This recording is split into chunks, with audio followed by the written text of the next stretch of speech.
il fait un pacte avec le diable et couche avec ses nièces pour faire prospérer ses activités.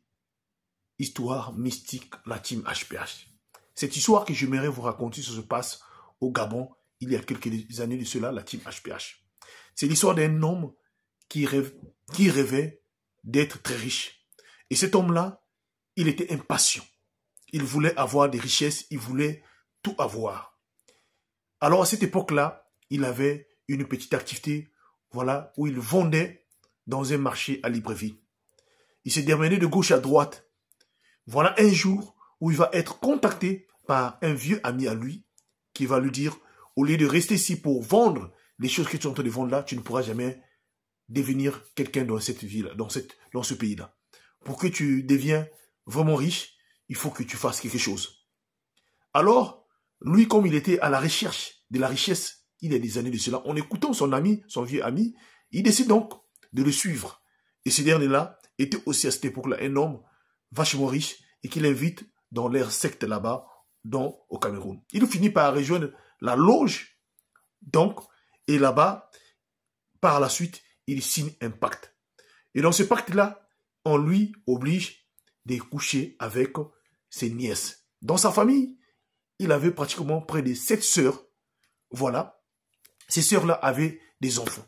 Donc, il décide donc de faire la chasse.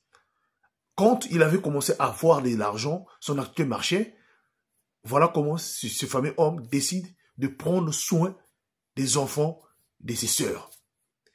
La première victime, c'est une fille de 14 ans que lui, il avait pris pour payer les études qui étaient venues chez lui.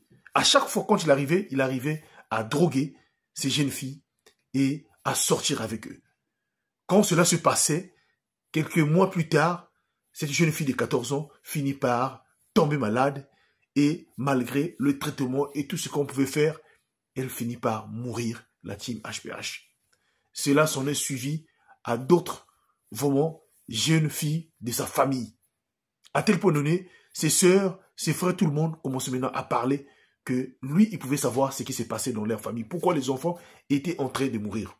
Voilà comment leur dernière, décide à cette époque-là d'aller consulter un ganga, comme on le dit là-bas, un ganga, un papa spirituel qui voit des choses.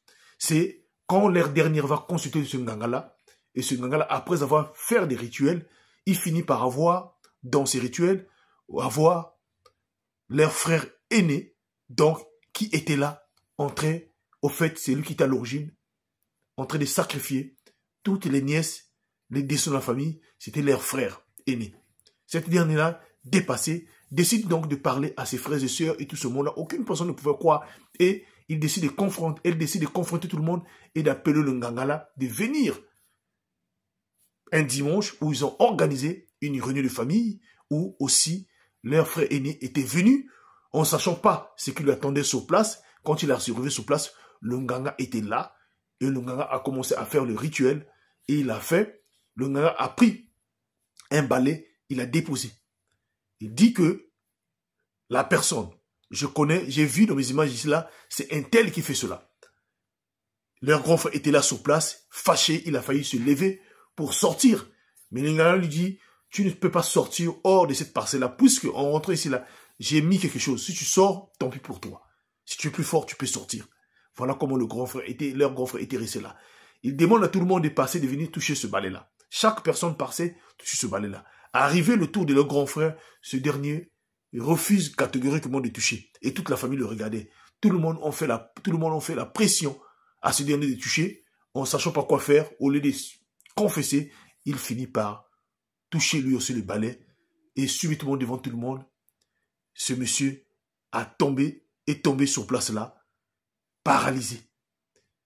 Voilà, dans cette paralysée-là, sur place, il décide donc de confesser qu'il était membre d'une loge et que dans cette loge-là, les conditions étaient de coucher avec les jeunes filles de sa propre famille. Et par la suite, la loge récupérait ces jeunes filles-là après avoir passé avec eux.